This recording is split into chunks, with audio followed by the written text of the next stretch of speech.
Օրհնյալ է մեր Տերը։ Օրհնված եղեք ժողովուրդ ջան, փառք Տիրոջ հետ մեծ օրհնյալ խոսքերի համար, որ Աստված բժշկում է մեր սիրտը, ազատագրում է մեզ, օրհնում է մեզ, իր փառքով լցնում է մեզ։ Այսօր մի փոքր ես եմ ձեզ հետ բաժնեկցելու։ Այս աշխարհը մեզ այնքան շատ է բեռնավորում, որ անգամ հնարավորություն ու ժամանակ չենք ունենում լավ բաները նկատելու։ Բայց փառք Տիրոջ են մարդկանց համար, որոնք ամեն ինչի ժամանակ են գտնում։ Լավ բաներին ժամանակ են գտնում, վայելելու ժամանակ են գտնում։ Երեք երիտասարդներին եմ ասում են երիտասարդներ ջան, մեր օրերի մեջ այնքան խնդիրներն ու խնդիրները շատացել են, որ մեր կողքերին այնքան լավ մարդիկ կան, նրանց ներկայությունը չենք զգում։ Հետո իմանում ենք, որ մահացավ, ասում ենք ափսոս էր։ Բայց ես ուզում եմ իր հետ ծանոթանալ, իր հետ մտերմանալ։ Հենց որ մահանում ասում այ մարդ ասում չկարողացա գոնե հորս մորս մի լավ բան անել, բայց քանի իրանք կենթանի են, այդքան իրանց կարիքը չէինք զգում։ Մենք երբ որ Հայաստանից գալիս էինք, մի հատ քույրիկ ունեինք, ոնց է լացում, հա, Լուսինեն ասեց, դու ի՞նչ համար ես լացում։ Ասեց, որ դու գնում եք, ասեց, լալասի դու սկի մեր եկեղեցուց չես, մեկ ես մեր երեսը տեսնում, մենք ես ձեր աղիողոր լազ լինում, ասպա գոնե ժամանակ գիտեի, որ մեր երկրում եք, բայց հիմա որ գնում եք, այ դրա պատճառով եմ լազ լինում։ Հիմա, երբ որ դու իմ կողքին ես, ես այդքան քու կարիքը չեմ զգում, բայց ես իմ կողքին չես, լաց եմ ըլնում, ասում եմ, ինչ վատ է, որ ինքը այլևս չկա։ Այսօր լիքը լավ բաներ կա, որ մենք կարանք այդ լավ բաները վայելենք։ Տեսեք, եկեղեցին քանի կա, ասենք, մարդիկ կարան մեկ ու մեջ գան եկեղեցի, երբ որ եկեղեցի չլինի, կասենք, ափսոս այ մարդ, այն ժամանակ ինչքան լավ օրեր էր, այս քաղաքի մեջ եկեղեցի կար եւ մենք գնում էինք եկեղեցի։ Բայց այսօր եկեք այն ինչ որ Աստված մեզ տվել է, այդ ամենը վայելենք։ Նայեք ու կողքինին ասա ուրախ եմ որ դու իմ կողքին ես։ Մի հատ էլ ձեր հետևիններին ասա, թե չէ, նայեցի տեսա։ Խաչի կախմերը մենակ իր ասրել ասա։ Հալելույա։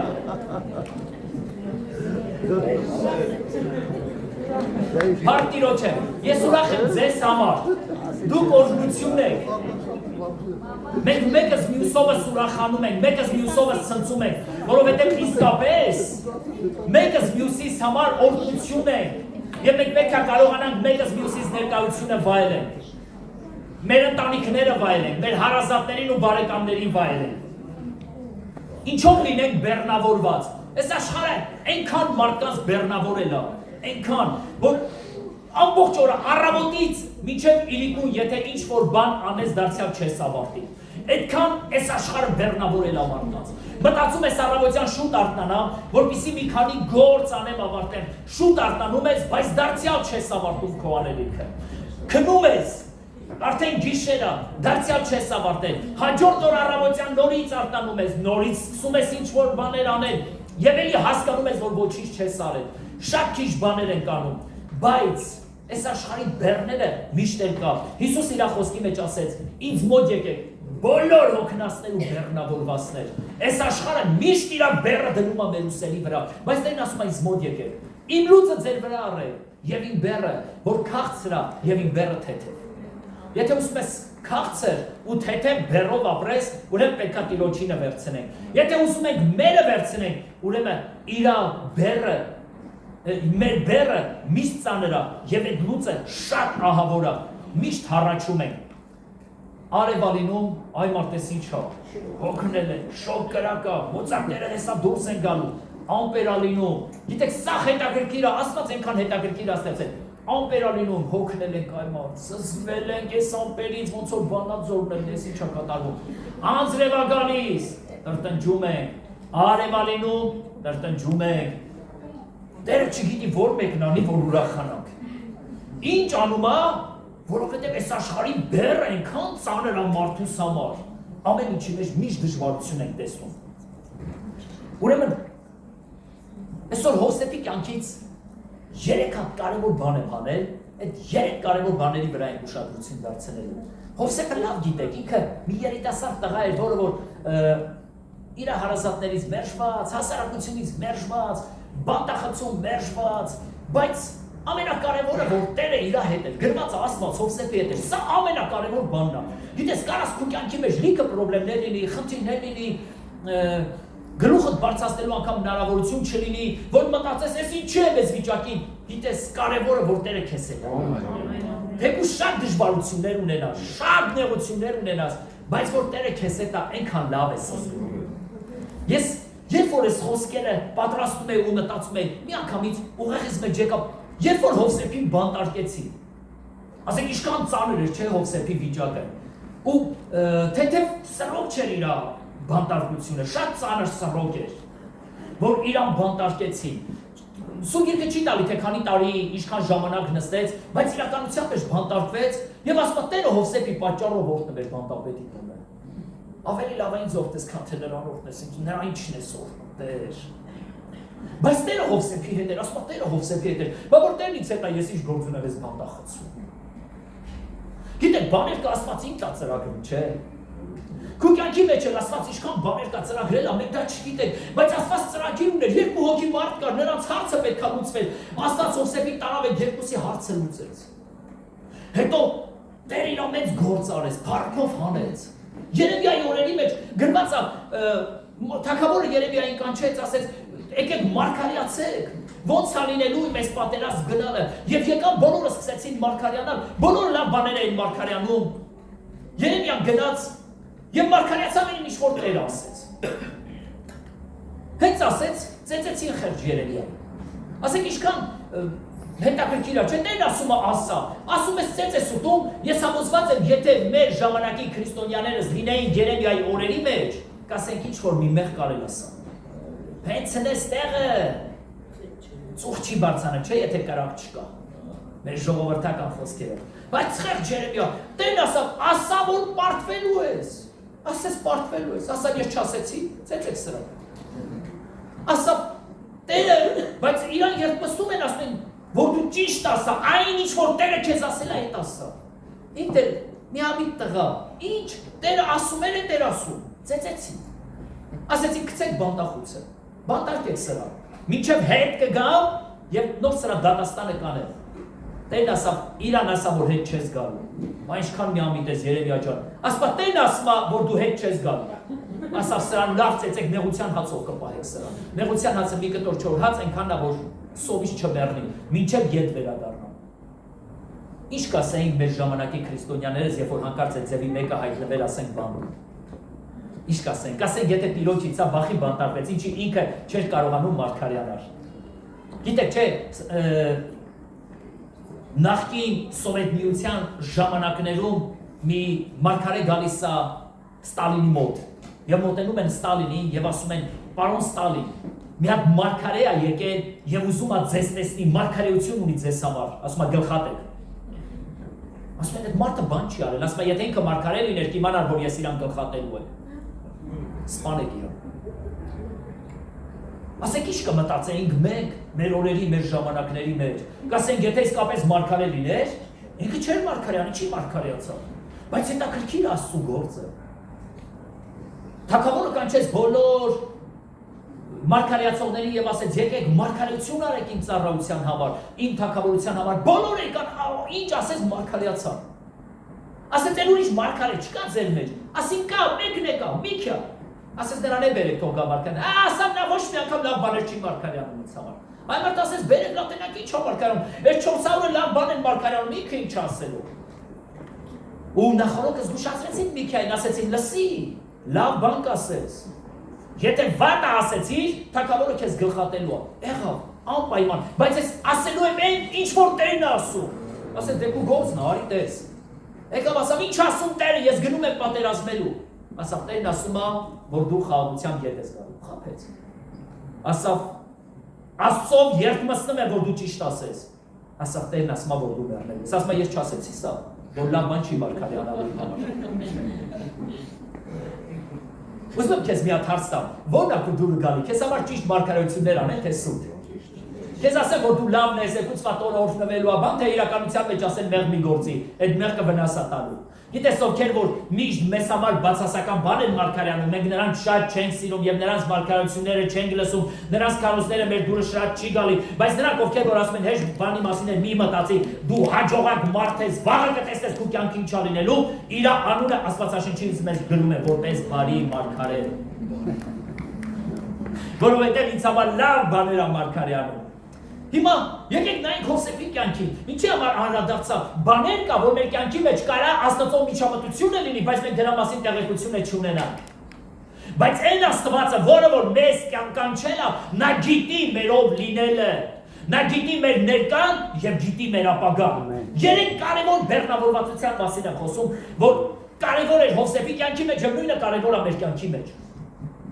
Բազմիցս անգամներ եմ ես պատմություն ասել, բայց թույլ տվեք նորից սենց ռեժիսորական ոչ տա։ Ամեն անգամ, երբ որ եղբայրներով գալիս են առավոտյան, նստում են, որ հաց ուտեն, ամեն մեկը իր երազը պատմում էր, մեկը իր երազանքներն էր պատմում, եւ Հովսեփ մարդը, այս երիտասարդ տղեն էլ անկեղծությամբ իր երազներն էր պատմում, եւ ամեն անգամ, երբ որ իր երազները պատմում են, միշտ թշնամիներ էր ձեռք բերում։ Որովհետեւ իր երազները միշտ հակասում էր իր եղբայրների երազներին։ Առաջինը, որ Հովսեփի կյանքի մեջ ուզում եմ խոսամ, դա Հովսեփի ունեցած երազների մասին է, կամ տեսիլքի, կամ նպատակի։ Միշտ չի, որ քո նպատակը եւ քո երազները բոլորին հաճելի կլինի, կամ քո տեսիլքը։ Հաճախակի մեր նպատակները, մեր երազները միշտ հակասում են մեր դիմացինի կարծիքին, կամ այդ ցանկությանը։ Եվ դա մեր դուրը չի գալի։ Գիտես, մենք գիտենք ովքեր են երկին գնալու։ Ովքեր են երկին գնալու։ Նրանք, ովքեր ինձ նման են։ Ովքեր իմ կարծիքին չեն, կասկածում եմ, որ երկինք են մտնել։ Հենց որ իմ կարծիքին եղել։ Միշտ մենք քրիստոնյաներս այդպես ենք։ Դրա համար էս եկեղեցին ասում է, եթե իմ եկեղեցին եք գալիս, ուրեմն 100% երկինք եք գնալու, եթե գնում եք կողքի եկեղեցին, հաստատ 50-50-ա ձեր երկինք գնալը։ Բայց եթե դուք ինձ նման եք մտածում, անպայման երկինքի արքայություն եք գնալու։ Բայց փառք Աստծուն, որ այդ փրկության հարցը Աստված պահեց իր ձեռքերի մեջ, ոչ մի հովվի չտվեց եւ ոչ մի եկեղեցու չտվեց։ Դրա համար մենք գիտենք, երբ որ գնանք երկին, երկնքում լիքը եկեղեցիներ ենք տեսնելու։ Եկեղեցու անդամներ, որոնք անգամ մեզ մոտ չեն եկել, բայց դրանք այնտեղ են։ Եվ Հովսեփն էլ ինքը երազներ տեսնող ազնվորություն էր։ Լսեք Աստծո մարդիկ, երազելը մեղք չի, մի բան, որ դրա համար չես վճարելու, դա երազելն է։ Երազներ ունեցի։ Լավ երազներ ունեցի։ Քիչ չես վճարելու դրա համար, լավ երազներ ունեցի։ Ես երազում եմ, որ մեծ բեմերից քարոզներ տամ։ Հանկարծ մենակ ինչ չասես։ Բայց երազի։ Ես երազում եմ, որ մեծ բեմերից երգեմ։ Հանկարծ դուսին չասեք։ Բայց երազի։ Ինչ լավ է, որ երազները ձրի է։ Կարող ես ազատ երազել։ Ինչ աներ Հովսեփը, որ ինքը ձևի երազներ էր տեսնում։ Երազներ կա, որ Աստված ինքն է դնում մեր մեջ։ Առակաց գրքի մեջ 29:18-ի մեջ հետևյալն ասում. առանց մարգարեության ժողովուրդը վայրենանում է, բայց ով որ օրենքը պահի, երանի նրան։ Այստեղ ուրիշ թարգմանությունների մեջ ասում է առանց տեսիլքի, այստեղ ասում է մարգարեության, առանց տեսիլքի ժողովուրդը վայրենանում է։ Այսինքն, եթե չկա տեսիլք, եթե չկա երազ, այսինքն չկա նպատակ, ժողովուրդը վայրենանում է, ով ինչ գիտի, ով ինչ կարողանում է, ով ինչ ցանկանում է, այդպես էլ անում է։ Դատավորաց գրքի մեջ ասում է, եւ այն ժամանակներում թագավոր չկար, եւ ամեն մարդ անում էր իր սրտի ուզածը։ Թագավոր չկար, ով ինչ ուզում էր, այդ էլ անում էր։ Առաջին Հովսեփի կյանքի մեջ երբ որ տեսնում ենք, Հովսեփին Աստված տվեց համապատասխան տեսիլք, երազ։ Եվ Հովսեփը երազները պահում էր իր սրտի մեջ, բայց հետաքրքիր է, որ գրված է, որ նաև Հակոբն էր պահում այն ինչ որ Հովսեփը ասում էր։ Պահում էր իր սրտի մեջ։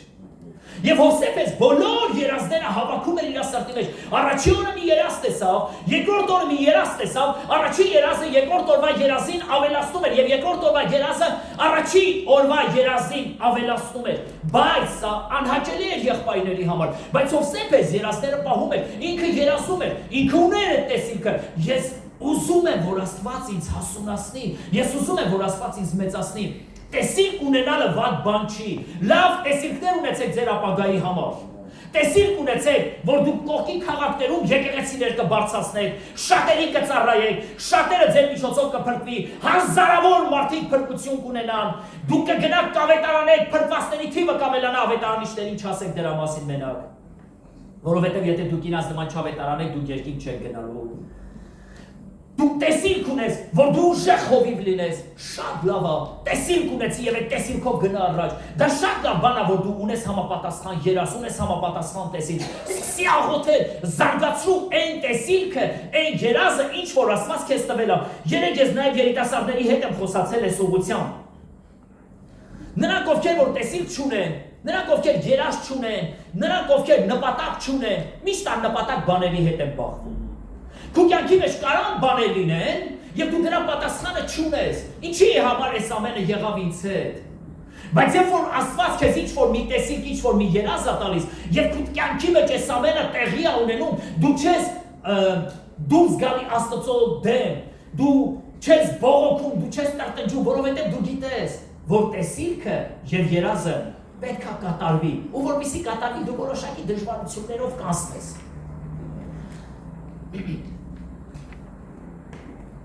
Երբ որ նայում եք Սուրբ գրքին, Հիսուսը եկավ երկիր, եւ Հիսուսը ուներ իր անելիքը, իր տեսիլքը, իր նպատակը։ Ինքը եկել էր մարդկությանը փրկելու։ Հիսուսը ինքը գիտեր, ինչ տեսիլքը Աստված իրեն տվել, Հայրը։ Գիտեր ինչ նպատակա տվել, եւ ինքը իր տեսիլքը եկել էր կատարելու։ Մենք տեսնում ենք շարունակության մեջ ասում է, Սատանան մոտեցավ նրան, ամեն ինչ անում է, Սատանան միշտ ամեն ինչ անում է, որպեսզի քեզանի վերցնի քո տեսիլքը, քո նպատակը։ Այն ինչ որ Աստված քեզ տվել է, միշտ դա ամուր բան է։ Քո կյանքի մեջ դժվարություններ լինելու են, նեղություններ ունենալու ես։ Տեսիլքը իրագործելու համար առանց դժվարության ճանապարհ չես կարող անցնես։ Հիսուսը որպեսզի հասներ այդ տեսիլքին, ինքը որոշակի դժվարություններով անցնել էր։ Գրված է, որ իր ծնողները իրան անարգեցին, ասում է ծնողները ընկան Հիսուսի ետևից, որպեսզի նրան բռնեն, որովհետև մտածեցին, որ նա խելագարվել է, որովհետև առանցած ուտելու ծառայում էր գիշերուց հետ։ Ասում է նրան եղբայրները նրան չէին ընդունում, Հիսուսն էլ դրա մասին վկայեց, ասեցին քույրերը, իմ եղբայրները, իմ հայրերը, մայրերը, նրանք են ովքեր որ իմ խոսքը լսում են ու կատարում։ Այսինքն հասկանում ենք մի բան, որ անգամ տան անդամները չէին ընդունում, բայց Հիսուսը ուներ նպատակ, ուներ տեսիլք։ Դու ունես նպատակ, դու կարաս քո նպատակի պատճառով շատերի կողմից անարգվես։ Ես հիշում եմ իմ բարեկամները շատ անգամներ էին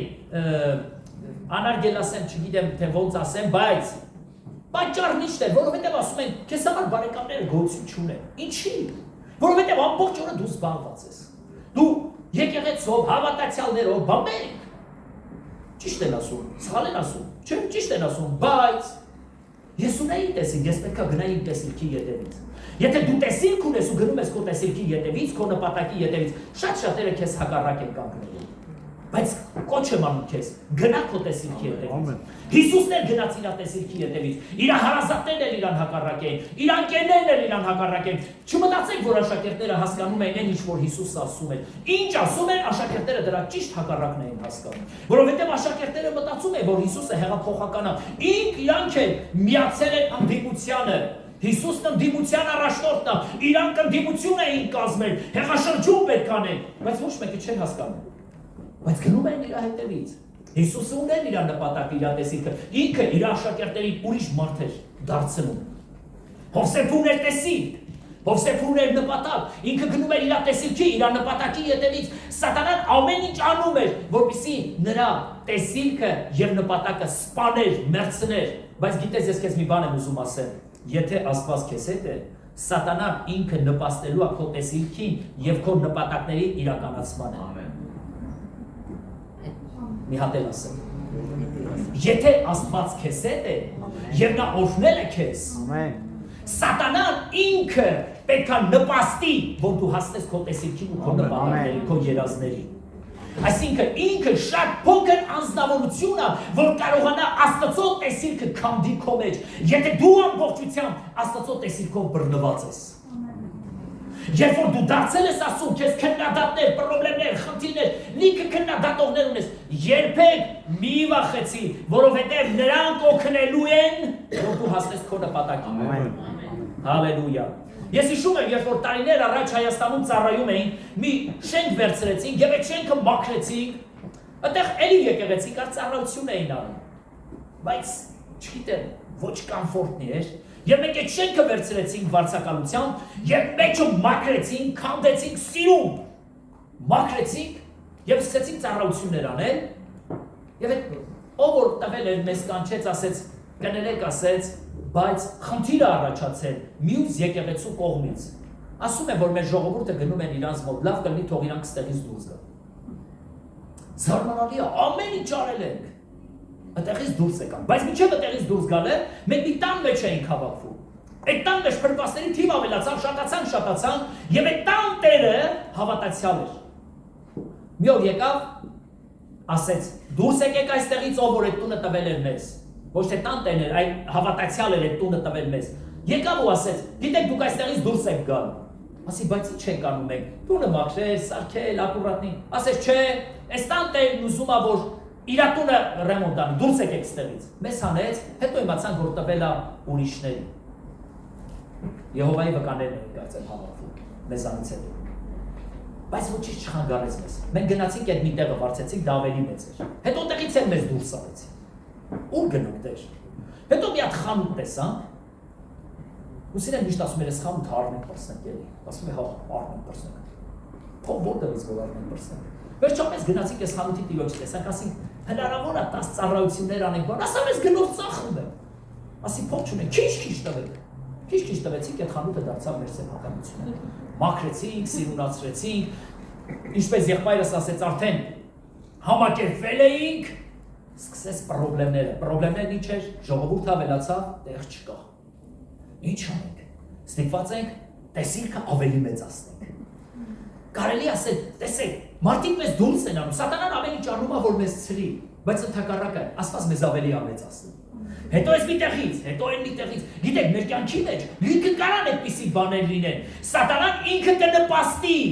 որ մենք մեր նպատակին ու տեսիլքին հասնենք։ Հիմա եղբայրները որոշեցին, ինչ անենք, դավայ սրա սպանենք, սաղ երազները միանգամից ջնջվի։ Սպանենք։ Հետո եղբայրներից մեկը իմացնում արեց, ինչի բար սպանենք 20 արծաթը փողներս կծակի, եկեք ծախենք սրով։ Դավայ ծախենք, ճիշտ ես ասում։ Մեկ ասա կորավ գնաց, տեսիլներն են, երազներն էլ հետը կորան։ Բայց ինչ հետաքրքիր Աստված իր գործը անում մեր կյանքի մեջ։ Մեր եկեղեցուց են, ասենք, եղբայրներ ունեն, որ այսօր բանտախցում են։ Բայց ինչ իմանանք Աստված ինչի համար է իրաց տանել այդտեղ։ Դա մեզ համար շատ ծանր է։ Շատ ծանր է, ծնողների համար են ծանր, խոսացողները շատ են, ամեն մեկը ինչ մտածում է, խոսում է, բայց ինչ գիտեք Աստված ինչի համար է տարել։ Ամեն մարդ իր գործը ունի։ Եվ մենք դրա համար, մենք անում ենք այն ինչ որ Տերը ուզում է, եւ ամեն մարդ գնում է իր տեսիլքի հետևից։ Եկեղեցում, երբ որ եկեղեցին սկսեց ձևավորվել, Ներոնի ժամանակ մի մեծ հալածանք սկսեց եկեղեցու վրա։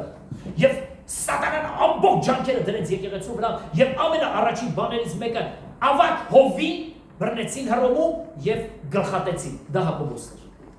Ամենա տարիքով աշակերտն էր, նաեւ ամենաառաջին նահատակը եղավ ինքը Հակոբոսը։ Գլխատեցին Հակոբոսին եւ մտածեցին, տեսա որ ժողովուրդը լավը զգաց, եկեղեցին վատը զգաց, բայց ժողովուրդը լավը զգացին, մտածեցին որ հիմա էլ բռնենք Պետրոսին, Հովանեսին, մյուսներին գլխատենք, սպանենք։ Բայց գիտեք Աստված զարմանալի բան սկսեց անել։ Եկեղեցին հզորացավ այն ժամանակ, երբ որ եկեղեցուն սկսեցին հալածել, եկեղեցին գրված է որ ցրվեց։ Միայն առաքյալները մնացին Երուսաղեմում, իսկ մյուսները ցրվեցին եւ որտեղ որ գնացին, հենց այդտեղ սկսեցին սինագոգներ ծնել։ Եկեղեցիներ սկսեցին ծնվել եւ քրիստոնեությունը սկսեց տարածվել։ Ես ասել եմ այս արտահայտությունը բազմիցս անգամ, բայց նորից կասեմ։ Լենինը, որին շատերս ճանաչում են, այն ժամանակ մեզ ոնց են խաբում։ Նկարը կպցնում էին, ասում են հլա նայեք իր նկարին, դե հիմա գնացեք, տեսեք Լենին պապը ձեզ նայում է, ուր ուզում է գնաք ինքը միշտ ձեզ նայում է։ Մենք էլ երեխեք հավատում ենք։ Միշտ գալիս ենք, ասում ենք հլա տեսեք Լենին պապը մեզ ոնց է նայում։ Ասեց հավատացյալներին ձեռք մի տվեք, որովհետև հավատացյալները Մալինայի թփերի նման են։ Ինչքան իրանց կտրտեք, այնքան իրանք շատանալու են։ Եվ այդպես էլ կար։ Ինչքան հավատացյալներին նեղացնում են, այնքան հավատացյալները բազմանում են, շատանում են, որովհետև եկեղեցին ունի տեսիլք։ Եկեղեցին մենք տեսիլք ունենք։ Մեր տեսիլքը հետևյալն է։ Երբ որ եղբայրս այդ խոսքերը կարդում էր, ինձ հետաքրքիր էր մարդու համար ինչ ասեց, ինչ ստեղծեց, ասեց բարիա, ասի տենաս մարդու համար մեկ էլ լավ էր 31-րդ խոսքը, որ կարդաց ամենավերջում ասում է, եւ Աստված երբ որ ամեն բան ավարտեց, տեսավ որ բարի ասի, փաստորեն մարդու համար էլ ասել։ Երբ որ նայում եք, Տեր ասեց, ամեն սեր իր տեսակի պես թող պտուղ տա։ Եկեղեցին իր տեսակի պես է պտուղ տա։ Մենք չենք պտղատու եկեղեցին, եւ սա Տիրոջ կամքն է, որ ամենուրեք եկեղեցիները շատանան եւ Աստծո փառքով լցվեն։ Եվ դրա համար Ներոնը ամեն ինչ արեց, որ եկեղեցին կործանի, բայց ոչինչ չկարողացավ, որովհետեւ Տերը ինքը եկեղեցու հետ էր։ Ուրեմն, երբ որ նայում ենք Մատթեոս ավետարան 2-րդ գլուխ 13-րդ խոսքի մեջ, ասում է եւ Հերովդեսը, երբ որ հասկացավ, որ ինքը խաբվեց, հրաման տվեց եւ ասեց. 2 տարեկանից եւ ցածր բոլորին սպանեք բոլոր երեխաներին։ Ինչու՞, որպեսզի այն Մեսիան, որը որ ծնվել է նայել մահանա Հիսուսը։ Բայց գիտես Սատանան ինչքան ուզում է մտածել, ինքը միշտ ուշ է հասկանում։ Մինչ Սատանան կմտածեր ինչ կարելի անել, Աստված արդեն ծրագիրը տվեց։ Երազում Հովսեփին ասեց. վերցրու երեխային եւ վերցրու մորը եւ այստեղից փախի գնա Եգիպտոս։ Դա գրված է Մատթեոս ավետարան 2-րդ գլուխ 13-րդ խոսքը։ Եվ 16-րդ խոսքի մեջ գրված է. եւ երկուսից ցածր բոլոր երեխաներին կոտորեցին, սպանեցին, մորթեցին։ Բայց Հիսուսը նրանց մեջ չէր, որովհետեւ Տերը արդեն Հիսուսին հանել էր այդտեղից։ 20-րդ խոսքի մեջ եւ Տերը խոսեց Հովսեփի հետ եւ ասեց. վերցրու երեխային եւ նրա մորը, ետ վերադարձիր Իսրայել, Հրեաստան վերադարձիր։ 20-րդ խոսքի մեջ նորից ետ է վերադարձնում։ 22-րդ խոսքի մեջ ասում է եւ երբ որ Հերովդես եւ երբ որ Հովսեփը եկավ եւ հասավ Իսրայել, իմացավ որ Արքեղայոսն է իր հոր տեղը թագավորում Հերովդեսի տեղը եւ վախեցավ գնա Երուսաղեմ եւ գիշերը հրեշտակ ասեց. վերցրու երեխային եւ նրա մորը եւ գնա Նազարեթ, որպեսզի կատարվի այն խոսքը, որ գրված է Նազովրեցի պիտի կոչվի։ Ինչ ենք նկատում այս ամենի մեջ։ Սատանան ամեն ինչ անում էր, որպեսզի Հիսուսի կյանքին վերջ դներ, բայց այն տեսիլքն ու երազը, որ դու ունես Մարիամ, միևնույնն է Տերը ինքը պահելու է այդ երեխային։ Եկեղեցի, այն տեսիլքն ու երազը, որ դու ունես, Տերը այդ տեսիլքն ու երազը պահելու է։ Ինչքան ուզում է Սատանան ծրագրեր որոշի, միևնույնն է այն Աստվածը, որը որ այդ երեխային ծնունդ է տվել երկրի վրա, նա լինելու է ապագայի փրկությունը եւ օրհնությունը։ Մենք երբեք չենք վախենա, ինչ կանի Սատանան ոչինչ չի կարողանի, նա կնպաստի մեր երազանքների կատարմանը։ Դու քո կողքին ասես ամեն, հալելույա։ Առաջին բեռնավորվածությունը ես ասեցի ինչն էր, տեսիլքը, նպատակը, երազը, սա առաջին բեռնավորվածությունն է։ Միշտ բեռնավորվեք լավ տեսիլքներով, լավ երազներով, լավ նպատակներով, միշտ լավ բաներ ունեցեք ապագայի համար։ Կասես ամեն։ Եթե դու վատ երազ, վատ տեսիլ, վատ նպատակ ունենաս, դու դրա հետ էլ բախվելու ես։ Իմ կյանքը էսա գիտեմ ես սենց Այդ ձևել ըլնելու է, ոնց դու մտածում ես հենց այդ ձևել ըլնելու։ Բայց եթե դու լավ բան ունես, ես քեզ ասեմ, դու ավելի մեծ ու ավելի օրհնյալ բաների ես հասնել։ Ասում է Տերը, երբ որ Վիքելսվորտին հանդիպեց, Վիքելսվորտին ասեց, որ դու պետք է ծառայես ինձ։ Եվ ասում է Վիքելսվորտը ասեց, Տեր, ես չեմ կարող քեզ ծառայեմ, ես խոսալ չգիտեմ, չեմ ուզում ես քարոզիչ դառնամ, ես ուզում եմ ինձ համար հանգիստ ապրեմ։ Եվ ասում է Տերը գիշերը երազով եկավ Վիքելսվորտին եւ երկու բան ցույց տվեց։ Մեկը Աստվածաշունչն էր, երկրորդը դուք ասես ինչն էր։ Դագաղ։ Երկրորդը դագաղն էր, ասեց ընտրի։ Դու ինչ որ ընտրես, դա է անելու քո ապագան։ Եթե դու մտածում ես վատը վատն է լինելու, եթե դու մտածում ես լավը լավն է լինելու, եթե դու մտածում ես որ Աստված քո կյանքը օրհնելու է, եւ դու շատերի փրկության պատճառ ես լինելու, հենց այդպես է լինելու է։ Եթե դու մտածես որ վատ բաներ ա քեզ հետ կատարվելու, էս ձևը լինելու է։ Ընտրի, եւ ասում Վիքելսվորտը ընտրեց Աստվածաշունչը։ Եվ Տերը Վիքելսվորտին օգտագործեց իր ապարքի համար եւ ինքը դարձավ Աստծո գեներալներից մեկը, որը իր կյանքի մեջ անկում չունեցավ։ Միայն իր միջոցով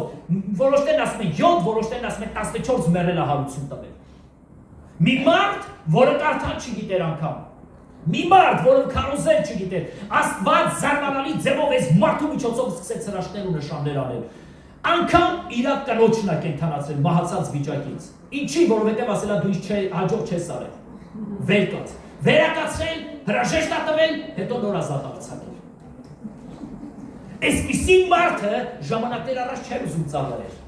Ինչ հետաքրքիր բաները Աստված մեր կյանքի մեջ անում։ Ունեցի երազ, ունեցի տեսիլ։ Քո երազը, քո տեսիլքը, քո նպատակը երբեք վատ բան մի թող չլինի։ Քո պապի հետ ինչ է կատարվել, քո ծնողի հետ ինչ է կատարվել, իմ հետ լավ բաներ է կատարվելու։ Հալելույա, ես գնում եմ առաջ։ Որովհետև Երեմիա մարգարեն ասում է, ես քեզ համար ապագա ունեմ, տեսիլք ունեմ, երազ ունեմ, լավ բաներ, ոչ թե վատ բաներ։ Այդ մեկ եք ուզում վատը։ Ես գիտեմ, ես ասեցալու, հերիքա վատ բաներ, եկեք ունենանք լավ բաներ։ Հալելույա։ Երկրորդ բեռնավորվածությունը, որի մասին ուզում եմ խոսեմ, դա սրբությունն է։ Գիտեք, սրբության մասին քարոզները շատ դժվար է։ Լավ է տեսիլքի մասին խոսանք, օրտվելու մասին, ֆինանսների մասին, հաջողությունների մասին, բժշկությունների մասին։ Սրբությունը մի քիչ դարձել է հին թեմա։ Հին թեմա։ Բայց այսօր այդ հին թեմայից եմ խոսալու։ Սուրբ գրքի մեջ գրված է. Սուրբ եղեք, որովհետև ես սուրբ եմ։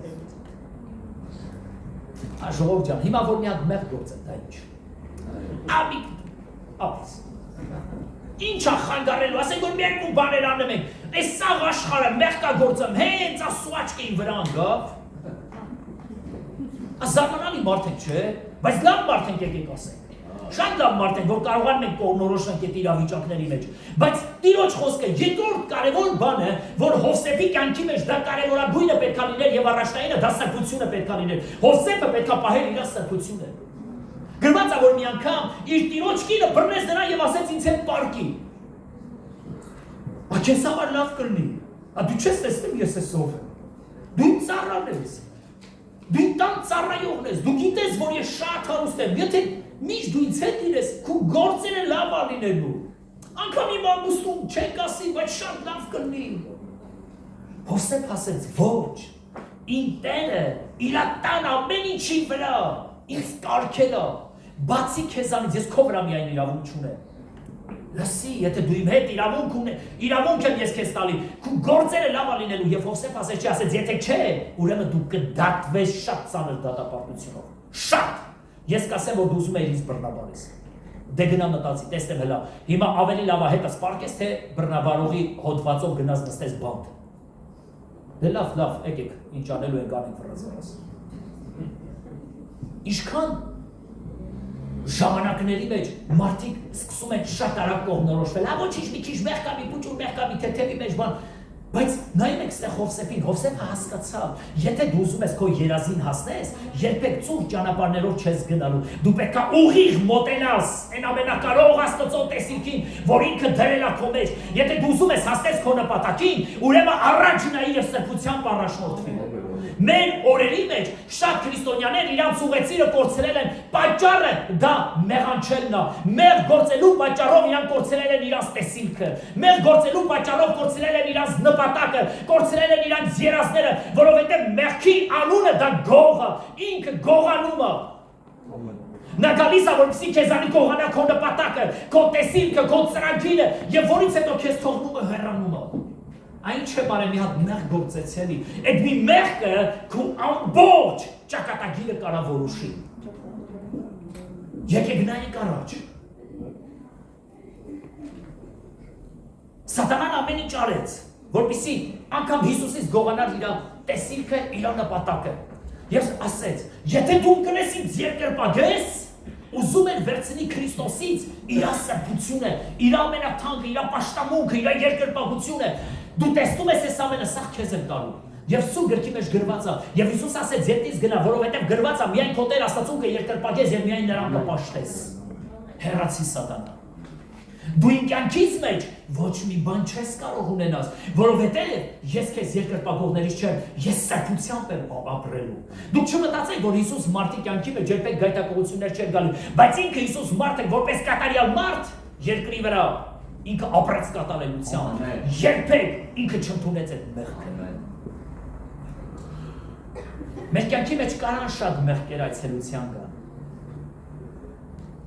Սիրելի քույրս, սիրելի եղբայրս, մեղքը կոտրում է մեր Աստված պաշտությունը։ Մեղքը գողանում է մեզանից այն թանկ բաները, ինչը որ մենք ունենք։ Ամյա թայհոյելը բայքու տունը չի վի։ Իմ տունը կշիվի, բայց քո նկարած քանդես է ձև։ Պողոս Արաքյալն ասում է, ես նրան հանձնեցի սատանային, որովհետև նա չէր դադարում հայհոյելուց։ Հանձնեցի սատանային, որ մարմինը փչանա, բայց հոգին փրկվի։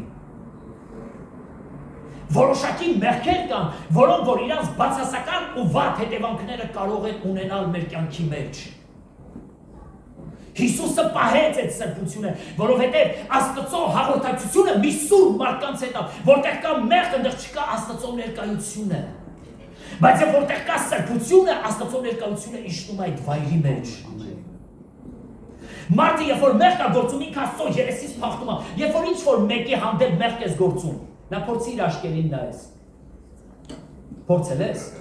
հայացքդ փախցնում ես։ Չես կարողանում իր դեմքին նայես։ Գիտես ինչի, որովհետև մեղքը քեզ ստիպում է, որ դու չնայես իր աչքերին։ Երբ որ Աստծո առաջ սխալ ես անում, փորձի Աստծո աչքերին նայես, ամաչում ես։ Դու կասես, այ ախպեր արդեն սովորել է, վсё էլի մորֆի։ Գործ կառաքելոց 8-րդ գլուխ 18-րդ համարի մեջ ասում է, եւ մի մարդ կար, որը մոտեցավ Պետրոսին եւ փող տվեց ու ասեց. «Ինձ ձեր տուր այդ հնարավորությունը, որ ես էլ նշաններ աշտեր անեմ, ասամ ետից գնա, ես քեզ տեսնում եմ մեղքի ու մաղձի մեջ»։ Դու մտածում ես, որ փողով կարող ես դու դա առնես։ Աստծո ծառայողը միշտ պետք է սրբությամբ ծառայի։ Եթե դու Աստծո ծառայողն ես եւ դու տեսիլքի մարդ ես, դու պետք է սուրբ ապրես, որպեսզի դու կարողանաս քո տեսիլքին ու քո նպատակին հասնես։ Ուսումնասիրեք մարդկանց կյանքը։ Ուսումնասիրեք շատ առաջնորդների, տեսեք պատճառը ի՞նչն է եղել, որ այդ մարդիկ անկում են ունեցել։ Գիտեք, միայն պատճառը անառակությունը չի։ Միայն պատճառը փողը չի։ Միայն պատճառը հպարտությունը չի։ Ինչքան մեղքեր կան, որոնք սկսում են մարդու կյանքի մեջ հարատևել եւ այդ մեղքը սկսում է ծառայողի կյանքը կոտրել։ Եվ այն ինչ որ Աստված ուզում է քո միջոցով անի, ինքը չի կարողանում անի։ Գիտես ինչի, որովհետև ինքը չի կարողանում քեզ մոտենալ, այսպես ասած, դոստում չունի քեզ մոտենալու, որովհետև մի հատ մեղք կա, որը քո եւ Աստծո մեջ պատա, ոնց որ Եսայա մարգարեն ասում։ Հովսեփին էլ առաջարկեցին, բայց Հովսեփը մերժեց, որովհետև ինքը տեսիլքի մարդ էր։ Ինքը նպատակի մարդ էր։ Ուզում ես հասնես քո նպատակներին, պետք է սրբությամբ ապրես։ Առանց սրբության ճանապարհի մեզանից ոչ մեկը չի կարող Աստծո երեսը տեսնել, հենց այդպես ասում։ Սարտող մաքուրները կարող են Աստծո երեսը տեսնել։ Առանց սրբության մենք չենք կարող Աստծուն մոտենալ։ Մի լավ քարոզիչ մի սիրուն խոսք ասում։ Ասում է մեղքը քեզ այնքան հեռու կտանի Աստծուց, ինչքան որ դու չես պատկերացնում։ Մեղքը քեզ այնքան կխորացնի իր մեջ, այնքան որ դու անգամ պատկերացում չունես։ Մեղքը քո կյանքը այնպես կկործանի, որ դու չես էլ մտածում, որ մեղքը այդքան զորություն ունի։ Երբ որ մարդը ինքը հանձնվում է մեղքին, մեղքը քանդում է նրա կյանքը։ Սուրբ գրքի մեջ գրված է Հուդայի մասին, ասում է Հուդան սկզբանե գող էր։ Ինչ էր։ Գող էր, սկզբանե գող էր։ Եվ այս գողությունը պատճառ դարձավ, որ Հուդան միշտ Աստծո գումարները գողանում էր։ Մինչև այն աստիճան, որ այդ մեղքը, այդ գողությունը Հուդային կախել տվեց։ Ինքը մատնեց իր տիրոջ, իր փրկչին։ Մի փոքր մեղքը, քանի գնում է սկսում է մեծանալ։ Նա հիշեք առաջի անգամ, երբ որ դու այդ մեղքը գործեցիր, ընկար բերանիդ վրա, Տեր ներիր, խնդրում եմ ներիր, ես ինչ եմ արել, ես ինչ եմ արել, չեմ անի։ Հետո երկրորդ անգամ էլ արեցիր, էլի տանջվեցիր, երրորդ անգամ էլ, դուք ասես ոնց գիտես, իմ հետ էլ նույն ձևի կատարվում։ Հետո 4-րդ անգամ, 5-րդ անգամ, 7-րդ անգամ արդեն, Տեր ջանելի ես եմ, հալելույա։ Չի արդեն սովորական բան է դառնում։ Պողոս Արաքյանն ասում է շատերի խղճմտանք արդեն խանձվել է։ Այդ խղճի խայ բան, հանդիմանություն բան չկա։ Հնեց եմ հանդիմանվում, որ ես մեղքը գործեմ։ Չեմ փառք Տիրոջ ես բավշեսի, չեմ էլ հանդիմանվում։ Դաշը Տերն ասում արա։ Հալելույա։ Ու գնում եք առաջ։ Լսի եկեղեցի։ ուզում ես հասնես քո տեսիլքին, ուզում ես հասնես քո նպատակին, ուզում ես այն ծրագիրը, ինչ որ Աստված դրել է քո առջև, այն երազները, որ դու ունես, որ Աստված դրել է քո սրտի մեջ, ուզում ես դրան հասնես, սրբության ճանապարհ կա։ Տերը ինքը քո տեսիլքները իրականացնելու է, բայց երկրորդ բանը, որ ուզում եմ բեռնավորվես, սրբությամբ բեռնավորվի։ Այսօր ժամանակն ու հնարավորությունն է, որ Տիրոջ ասենք Տեր, ների, ազատագրի, թող իմ մեղքերը, ես ուզում եմ մի նոր շարժը սկսել։ Ես հավատացնում եմ քեզ, Աստված քեզ զարմանալի ձևով կարա օգտագործի։ Այն որ դու լսել ես որոշ Աստծո գեներալների կյանքից, գերբնական ծառայողներ, ես քեզ ասեմ, Տերը քեզ ավելին կարանի, քան այդ մարդկանց։ Ավելին կարանի։ Տերը կարա քո ձեռքերը օգտագործի, Տերը կարա քո ոտքերը օգտագործի, Տերը կարա քո շուրթերը օգտագործի, որ քո շուրթերը դառնան մարգարեական, որ դու գործես, ծառայես ու Տերը փառավորվի։ Հալելույա։ Երրորդ բեռնավորվածությունը, որ Հովսեփի կյանքի մեջ կար, դա այս մեկը ձեր կյանքից եմ խոսում, սա դա ներողամտությունն էր։ Ներողամտությունը։ Հովսեփը հանդիպեց այդ խնդրին, իր եղբայրները իրան անարգեցին, վիրավորեցին, նախատեցին, անգամ մահվան մասին էին խոսում, որ սրան սպանենք, բայց որոշեցին, որ չսպանեն, դե լավ վաճառենք, թող գնա փողը, թող գա մեր ձեռը, ու 20 արծաթով ընդամենը իրանց սիրելի թանկ եղբորը, հարազատ արյունակից եղբորը ընդամենը 20 արծաթով վաճառեցին։ Հիմա եկել է ժամանակներ, Հովսեփի դիրքը լավ է, պաշտոնը լավ է, բայց մի հատ պրոբլեմ կա, դա ներողամտության պրոբլեմն է։ Ինձ հաճախակի մարդիկ հարց են տալիս, ասում են, եթե ներել է, ուրեմն պետք է ասենք, միտեղ ապրեն, միտեղ հաց ուտեն։ Ես ընդունում եմ, եթե ներել ես, կարաս այդ ձև անես, բայց եթե առանձին ես հաց ուտեմ, էլի կարաս։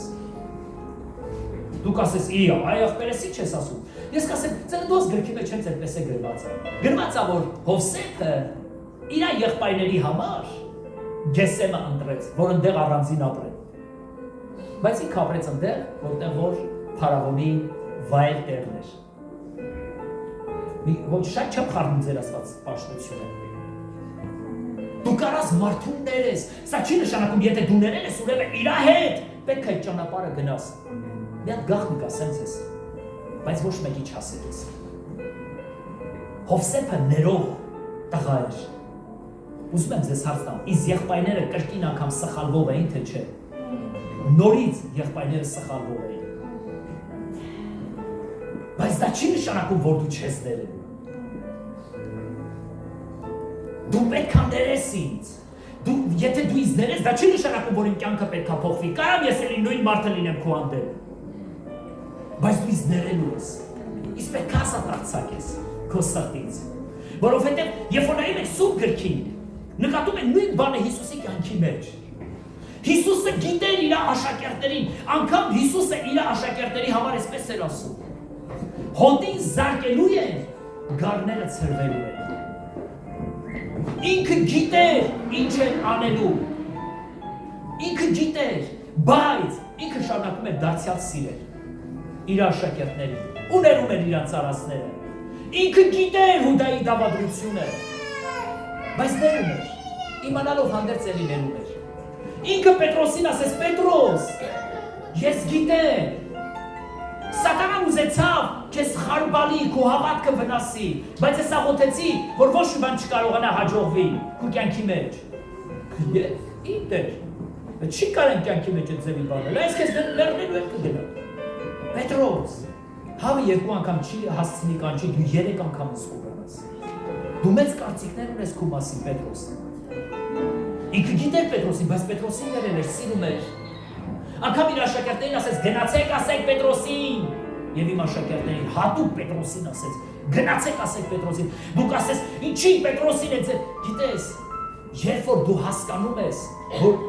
Աստված քեզ ինչերից ա ներել, դու պատրաստ ես ուրիշներին ներել, փոքր եղբայրներին։ Գիտեք ամենահեշտը որն ա ներելը։ Ահովիկ ախպեր ջան, Սերգեյն ների։ Ախպեր դու չես պատկերացնի, ախպեր ես քո տեղն եմ կներել, բայց հենց իմ անձի դեմ, ախպեր ինքը չգիտեր, որ հովիվը ես եմ։ Բայց երբ որ քո անձի դեմ չի, այնքան հեշտ ես ասում դերին, բայց որ քո անձի դեմ է, դու սկսում ես մտածել ոնց ներես այդ մարդուն։ Լսի, քեզ թանկ բան եմ ուզում ասել, սա քեզ նվեր եմ ուզում անել։ Ուզում ես տեսիլքիդ հասնես, ուզում ես նպատակներդ իրականանալ, ազատ արձակել։ Ազատ արձակել մարդուն։ Այդ տվյալ ազնվորությանը կարող է դա քո ծնողն է, ես չգիտեմ, կարող է դու դա քո զավակն է, կարող է քո բարեկամներն են, կարող է քո եկեղեցու անդամներն են, կարող է ես եմ քո եկեղեցու հովիվը, բայց ես քեզ ուզում եմ ասել, ուզում ես դու քո նպատակին, դու քո երազին հասնես, ուզում ես օրհնվես, քեզ պետք է ազատ արձակես։ Եթե դու ազատ արձակես տվյալ ազնվորությանը, Աստված քեզ ավելին է օրհնել։ Նայում եք Ծննդոց գրքի մեջ, հետաքրքիր բան կա գրված։ Հովսեփի նորից գալիս ենք Ծննդոց գիրք Հովսեփի կյանքը։ Ուզում եմ այդ տողերը կարդամ։ Նա տեսեք Հովսեփ ինչ ասում իր եղբայրներին։ Եվ Հովսեփ ասեց իր եղբայրներին. Ինձ մոտ եկեք, նրանք էլ մոտ եկան։ Եվ ասեց. Ես ձեր եղբայր Հովսեփն եմ, որից ծախեցիք Եգիպտոս։ Այդ ձեր չի որ եղբայրները փոխվել էին, էլի նույն եղբայրներն էին։ Նույն բնության մարդիկ, նույն բնավորության տեր։ Քանի անգամ կարելի է մարդը իր դեմ սուտ խոսալ։ Քանի անգամ կարելի է մարդը իր դեմ մեղք գործի։ Գիտես, որ ես քո հովիվն եմ։ Գիտեմ։ Քանի անգամ կարելի է։ Ուրիշի համար 7 անգամ 70, ինձ համար 2-ից ավել։ 3 Լսեք, Հովսեփին բոլորը գիտեին, բայց Հովսեփ իր եղբայրներին ասում է ինձ մոտ եկեք, ինձ մոտ եկեք, ես գիտեմ այն ինչ որ դուք արել եք իմ հանդեպ, լա տեսեք ինչ ասում, 5-րդ խոսք, 45-ին, և հիմա մի վշտանաք, և մի նեղվեք, որ ինձ ծախեցիք այստեղ, որովհետև Աստված ուղարկեց ինձ ձեր առաջին կյանք պահելու համար, քաջալերում է եղբայրներին, ուզում ասի լավ եք արել։ Եղացա որ մեկին է ձև ասես, որ քո հանդեպ սխալանի դու ասես, ոչինչ, մի նեղվի, դու լավ ես արել, ախր դու չես հասկացել։ Տեղը լավ է լինի, всё равно իրան կծելու ես։ Всё равно, ամեն դեպքում դու չպետք է այդ բանն իմ հանդեպ անել, լսիր ու այնտեղ երկու բառ ասես, կամ տղա, կամ աղջիկ, կամ արը։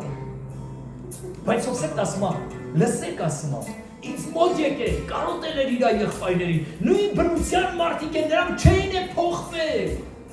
չէին փոխվել, նրանք նույն մարդն էին մնում։ Դու մտածում ես, որ Ռուբենը փոխվել էր, գիտեք անդրանիկությունը, ոչ թե պետք է լիներ Հովսեփի սերունդից կամ Հուդայի,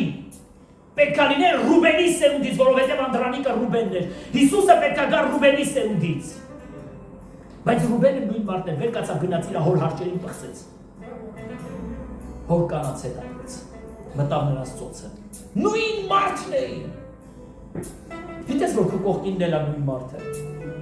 Դու մտածում ես, որ այս հավաքույթից հետո էսա սաղ փոխվում են, մենակ դու ես մնալու։ Չէ, ես քեզ ասեմ, դու ես փոխվելու, սաղ նույնն են մնալու։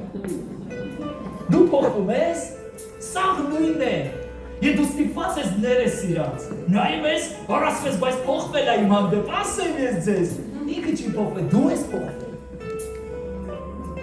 Ասում է մի լավ քարոզիչ գալիս է մի գյուղ և սկսում ավետարան քարոզել։ Հետո լսում է, որ մի հովիվ իր գառներին հայհոյում է։ Մոտենում ասում է, բա էլա, գառներին հայհոյանք ես տալի, ամոթ չես անել։ Ասում է, ես սենցը, նենցը, սրանք անապաշխարաններ են, դու ինձ ես ասում ապաշխարի, տո սրանք պետք է ապաշխար են, որ սրանք ապաշխար են, ես ուզեմ թե չուզեմ էլ չեմ հայոյի, չեն լսում ասասներս։ Քարոզում է այս հովին, թողնում է գնում։ Գալիս է տենում ես հովը խենոք, նստած իր համար, մզմզացնում է։ Ասում այն քարոզիչ ապեր, մի րոպե, այն խոսքերը, որ դու ասի, զարմանալի ազդեցություն են ունեցել գառներից վրա, սաղ գառները սա ապաշխարել են, էլ ոչ հայհոյում է ոչ բան, լսի հերորդյաց ասում է, դու ես ապաշխարել ոչ թե գառները տելի իրանց նման է, ոնց կան այդ ձև է, սեղից մի հատ հայտնությունը ստացա, որ այս եկեղեցում փոխվողը ես եմ լինելու, իսկ մյուսները տելի նույն մարդիկ ենք մնալու, և Հովսեփը նրանց քաջալերում է խրախուսում ասում է, լսեք ինչ եմ ձեզ ասում, մի վշտացեք ձեր սրտի մեջ, թե ինչի համար եք ինձ նեղացրել, մի վշտացեք, թե ինչի համար ինձ արհամարեցիք, մի վշտացեք, որ վաճառեցիք ինձ, դրան մի նայեք, Աստված Աստված ինքն ասաց ծրագրեր, որ դուք ինձ վաճառեք, որ ես ձեզ համար օրհնություն լինեմ։ Կարաս ինչ-որ մեկին այդ բանը ասես, ով քեզ վիրավորել է։ Կամ մտածեմ ողբերս, դա լուրջ թեմա է։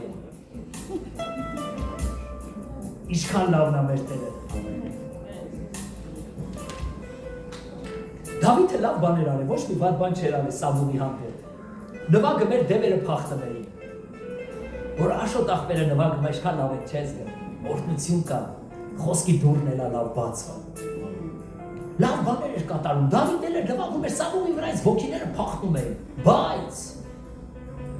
Սամուելը սկսեց ատել Դավիթին։ Լավ բան եմ արել ես քեզ համար։ Դաժե ես քո փեսան եմ դարել, ես ինձ ուզում սպանել։ Ես քեզ մի վատ բան չունեմ արած, Սամուել, թագավոր իմ Տեր։ Ես ով եմ, ես շուն եմ, Դավիթը իրան ինչ ասես ասում էր։ Այս Սամուելն էլ զղջում էր, հետո նորից հարձակվում էր Դավիթի վրա։ Բայց քանի որ Սամուելը իր սրտի մեջ Դավիթին չէր կարողանում ներել, Սամուելը կորցրեց իր թագավորությունը։ Եթե դու չկարողանաս ներես նրանց, ովքեր քեզ վշտացրել են, նեղացրել են, ես քեզ հավատացնում եմ, դու կկորցնես քո թագավորությունը։ Հայրերի մեջ Հիսուսը այսպես ասում, երբ որ կկանգնեք աղոթքի, այսպես աղոթեցեք։ Ների մեր մեղքերը, ինչպես մենք ներում ենք մեր պարտականներին։ Ների մեր մեղքերը։ Հետաքրքիր է, ուրիշ բան մեջբերում չի անում ներման մասին, ների ոնց որ մենք ենք ներում։ Այսինքն ներումը կարևոր մի բան է։ Հիսուսը նորից է շարունակում իր խոսքը, իր աշակերտներին։ Եվ ասում է, եթե դուք չներեք, ձեր երկնավոր հայրը ձեզ չի ներելու, ձեր հանցանքները։ Եթե դուք չներեք։ Այսինքն ինքը ինձ այսքան վիրավորել է, նեղացրել է, վշտացրել է, ես պետք է ներեմ, ես քեզ ասեմ, այո, դու պետք է ներես։ Մի հայտնի պատմություն կա, սա շատ շուտ ձեզ պատմել եմ, բայց նորից կթարմացնեմ։ Մի միսիոներ գալիս է մի երկիր ընտանիքով եւ սկսում է ծառայել այդ երկրի մեջ։ Ամբողջ օրը քարոզում է, ամբողջ օրը։ Եվ այս անապաշխար, անաստված մարդիկ որոշում են, որ այս միսիոներին մի հատ վատություն անեն։ Ինչ վատ բան անեն, որ սա թողնես երկրից հեռանալ։ Հարձակվում է սրա տան վրա։ Աղջկան բացում է սպանում, կնոջը բացում, բռնաբարում ու այդ ձեր թողնում ու հեռանում։ Այս հովիվը ծառայությունից գալիս է տան դուռը բացում ու տեսնում է, թե ինչ է կատարվել իր տան մեջ։ Ինչքան ծանր իրավիճակը։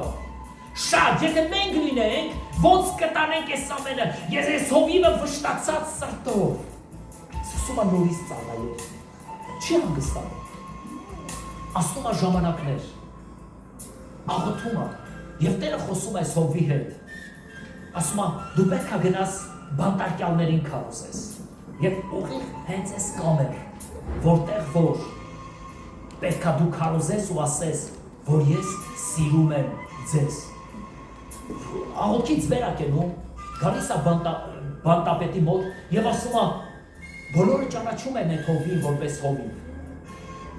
Ասում է, Տերը ինձ ուղարկել է, որ ես գամ ու այստեղ ավետարան քարոզեմ բանտարկյալներին։ Բայց իմինը հենց այս կամերի մեջ գտնվողներին եմ ուզում ասել։ Ասում է, գիտեք, այնտեղ նստած են այնպիսի մարդիկ, որոնք որ սուրբ պիղծ մարդիկ են, մարդասպան։ Ասում է, բայց ես ուզում եմ իրանց քարոզել։ Ասում է, երևի դու անգամ տեղեկություն չունես, թե ովքեր են այդ մարդիկ։ Դու երևի նոր ես։ Այս քաղաքի մեջ մի հովի աղջկա պղծեց այդ մարդը ու սպանեց եւ անգամ այդ հովի կնոջը պղծեց ու դու եկել ես սուրբ մարդ լինելով ուզում ես դրան ավետարան քարոզես այս հովիվը հետադառնում եւ տուն գնում Տիրոջ ասում է ինչքան ես ուզում ինձ կոտրես ոչնչացնես բավական է ինչ ես ուզում ինձանից Տիրոջ ներկայությունը չկա աստում է ժամանակներ Եվ նորից Տիրոջ ներկայությունը գալիս է իր վրա եւ հովիվն ասում է Տեր, ասա ինձ այն ինչ որ դու ուզում ես որ ես անեմ, ես պատրաստ եմ անելու։ Տեր ասում է, գնա բանտ։ Եթե դու ուզում ես ես քեզ օգտագործեմ, դու հասնես քո տեսիլքին, քո նպատակին, քո երազին, գնա բանտից է սկսելու այդ ամենը։ Նորից է գալիս բանը։ Եվ այս բանտապետն ասում է, լսի ասում է, անցած անգամ ես քեզ ասեցի, երևի դու տեղեկությունը չունես։ Ասում է լսի, ես ուզում եմ հենց այդ բանտա խուցի այդ մարդկանց ասել։ Ասում արի ասա։ Եթե դու մտածում ես, որ դա ինչ-որ մի եղանակ կփոխի, արի ասա։ Եվ երբ որ բանտը բացում է բանտի դռները, այս հանցագործը տեսնում է Հովիվը նայում է աչքերին եւ ասում է լսիր, Տերն այսպես ասում, որ ես քեզ սիրում եմ։ Դու ինչ ես արել, ես քեզ սիրում եմ։ Եվ այս հանցագործը ընկնում է ծնկների վրա եւ սկսում է գոռալով լացել։ Ասում է այդ վայրի մեջ երկու եկեղեցի է բարձրանում։ Մեկը մեծ, մյուսը փոքր։ Եվ ասում է մեծ եկեղեցին այդ հանցագործի եկեղեցին է։ Իսկ փոքր եկեղեցին այդ Հովվի եկեղեցին է։ Հետաքրքիր է, չէ, Աստծո գործը։ Եթե դու ուզում ես հասնես քո նպատակներին, եթե դու ուզում ես ուրախությունը քո ձեռքերով գրկես, դու պետք է ազատ արձակես Հովսե։ Ես ուզում եմ քեզ օրհնել։ Ես ուզում եմ քո վրա ավելացնեմ ուրախություն, երջանկություն Հովսե, բայց դու պետք է քո եղբայրներին օրհնության պատճառ լինես։ Դու պետք է նրանք, ովքեր քեզ անարգել են, ովքեր քեզ վիրավորել են, ովքեր քեզ նեղացրել են, դու պետք է կարողանաս նրանց ներես։ Ուղղակի ներես նրանց։ Ես չեմ ասում, որ նրանք, ովքեր քեզ վիրավորել են, դու գնաս իրաց ասես, իսկ կներես, կասեն հիմարա, մենք ենք վիրավորել, դու չի մարես ներողություն խնդրում, բայց դու պետք է կարողանաս հաշտվես նրանց հետ։ Ես քեզ ազատ եմ արձակում, որովհետև Տերն էլ ինձ ազատ արձակել։ 3 կարևոր բեռնավորվածություն, որ Աստված Հովսեփին տվեց։ Ամենաառաջինը, Հովսե, դու պետք է երազներ ու տեսիլքներ ունենաս։ Նպատակ ունեցի ապագայի համար, թող ապագան լինի զորավոր ապագա։ Երկրորդը Հովսե, եթե դու ուզում ես քո նպատակներին ու քո երազներին հասնես, անպայման սրբությամբ ապրի։ Պիղծ ճանապարհով չհասնես քո ուզածներին։ Սուրբ ճանապարհով, մաքուր ճանապարհով ես քեզ կօրհնեմ, որովհետև ես քո Աստվածն եմ լինելու։ Ես ուզում եմ, որ դու մեծանաս, բայց եթե դու այդ պետապրեսի կրոջ հետ պառկես, դու այդպես էլ մնալու ես։ Բայց եթե դու ուզում ես, որ ես քեզ մեծ մարդ սարքեմ Եգիպտոսի մեջ, դու պետք է սրբությամբ ապրես։ Ուզում ես ես քեզ վարգագրադի մեջ օրհնեմ, սուրբ ապրի։ Սուրբ ապրի, մաքուր, սուրբ բառը եբրայերեն թարգմանաբար հետևյալ բառն է նշանակում՝ առանձնացված լինել, առանձնացված լինել։ Եկեղեցին Աստծո համար առանձնացված է ամեն խմբավորումներից։ Դու ուզում ես ես քեզ օրհնեմ, դու պետք է սուրբ ապրես։ Ես էլ եմ ուզում, որ դու օրհնված լինես։ Երրորդ կարևոր բանը, որ ես ուզում եմ, որ դու բեռնավորված լինես Հովսե, դու պետք է կարողանաս ներողամիտ լինես։ Եթե դու ներես, ես քեզ կօրհնեմ։ Եվ Հովսեփը պատրաստ էր իր սիրտը բացել իր եղբայրների համար եւ մտավ փարավոնի մոտ եւ ասեց փարավոնին. «Տուր իմ եղբայրներին, իմ հոր Գերդաստանին մի լավ տեղ, որ իրանք ապրեն, ասավ ամբողջ տարածքը քո առջև է, որտեղ ուզում ես նրանց այնտեղ էլ բնակեցրու»։ Եվ ինքը ընտրեց Գեսեմի տարածքը, գրված է որտեղ որ լավ արոտ եւ հարստություն կար, եւ Գեսեմը տվեց իր եղբայրներին ու ասեց ապրեք եղբայրներս։ Դու պատրաստ ես քո քրոջը կամ քո եղբորը լավ բան անես։ Եթե դու ներես իրանց, Աստված էլ քեզ անել է։ Տերը քեզ ազատել է։ Հիսուս։ Ներողամտությունը քո մեջ բարձրացնում է ուրախություն։ Շատ անգամներ, երբ որ մենք մարդկանց բանտարկում ենք ու ատում, մեզանից կորցնում ենք այն խաղաղությունը, այն ուրախությունը, ինչ որ Աստված մեզ տվել է։ Բայց եթե դու ուզում ես քո սիրտը ուրախանա, ազատ արձակ այսօր քո եղբայրներին Հովսե։ Ուզում ես երջանիկ լինես, ազատ արձակի քո եղբայրներին, ազատ արձակի քո քույրերին, ազատ արձակի նրանց, ում որ դու բանտարկել ես։ Մեր սիրտը երկրպագության տուն է լինելու։ Շնորհակալ եմ քեզ Տեր։ Մեծարում եմ ու երկրպագում եմ քեզ ու բարձրացնում եմ քո սուրբ ու պատվական անունը, որին դու հավիտյանս հավիտենից արժանի ես։ Իմ ամենակարող արքա, հալելույա։ Ես քո կարիք ունեմ Տեր։ Եվ ես խնդրում եմ, որ դու այսօր այցելություն անես մեզ Տեր։ Եվ դու մեր մեջ դիր ասվածի մենք տեսիր ու երասը, որը որ դու կամենում ես Տեր, որովհետև մենք տեսին քո ու երասով մենք կփոխենք այս երկիրը Տեր։ Եվ մենք օրհնություն ենք լինելու այս քաղաքի մեջ, եւ դու մեզ պետք է օգտագործես հազարավորների համար, եւ մենք օրհնության պատճառ ենք լինելու Տեր շատերի համար։ Մեզ այդ հանդիպողները քեզ հետ են հանդիպելու Տեր, մեզ այդ հանդիպողները պետք է բժշկվեն, ազատագրվեն, օրհնվեն Տերին, որովհետև մենք տեսին որ դու դրել ես մեր մեջ Տեր, եւ դու օրհնել ես այսօր մեր եկեղեցին Տեր, բացացում մեր եկեղեցին, զորացնում իմ քույր եղբայրներին Տեր, առաջնորդի քո սրբության մեջ Տեր, օգնի որ սուրբ ապրենք Տեր,